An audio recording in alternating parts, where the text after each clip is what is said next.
අපි මෙතන මහා ලොකුවට කතා කරා මේක ගැන ඊට පස්සේ විසඳුමකටත් ආවා ඊට පස්සේ අපි ඕගොල්ලන්ටත් ලිව්වා අර වරාය හිර වෙලා තියෙන වාහන ටික ඒව රිලීස් කරාද ඒක තාම නෑ සර්.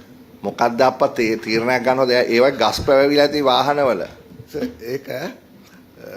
ඒක අර මොනවාද ක්‍රොස් බෝඩර් එකටත් ඉතින් දෙයියනේ මට තේරෙනවා ඒක ඕගොල්ලෝ කිව්වා ඕගොල්ලෝ මහා ලොකුවට මෙතන කිව්වා අපි ඒක රීඑක්ස්පෝර්ට් කරනවා කියලා. අපි කිව්වා ඒ වගේ කතා කියන්න එපා රීඑක්ස්පෝර්ට් කරන්න බෑ කියලා. රීඑක්ස්පෝර්ට් කරේ නෑනේ අන්තිමට. ඔය දඩයක් ගහලා ගේන්න දෙන්නකෝ මේ වැදගත් මිනිස්සු මේවා ගාලා තියෙන මාව හම්බෙන්නාම හිටපු ලේකම්වරයෙක් අමාත්‍යාංශයේ ඒ මිනිස්සයාගේ පෙන්ෂන් එක යම කළා ඒ වංශ වාහනයක් ගෙනල්ලා. හරි ඒ මිනිස්සයා දන්නේ නෑනේ මේක මේ තර්ඩ් කන්ට්‍රි හොර වැඩ නෙමෙයි මේවා සාමාන්‍යයෙන් වැදගත් මිනිස්සු කරපු දේවල්.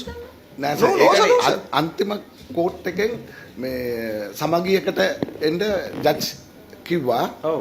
එකෙන් ඉෂුව තියෙනස ඩෙමරේජස්. එතකොට ඩෙමරේජස් දැන් ඩෙමරේජස් වේව් කරන්න වෙනවා. HIP and SLPA.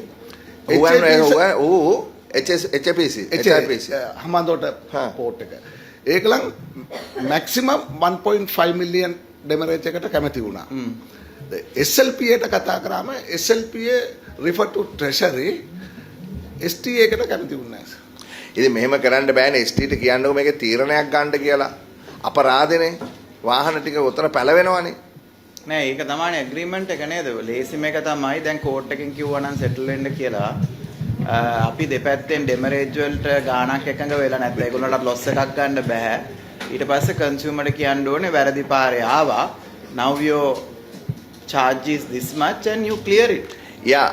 I'm going to with the consent of the members, we will send a directive because we are not collecting the money, right? This is a public finance matter, no? It has been going on for 2 years now.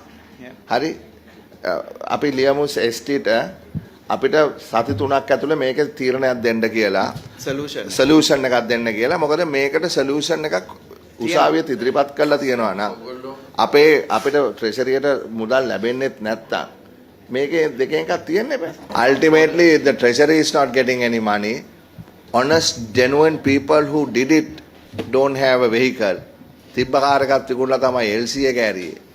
හරි? And nobody is making any money except for the lawyers.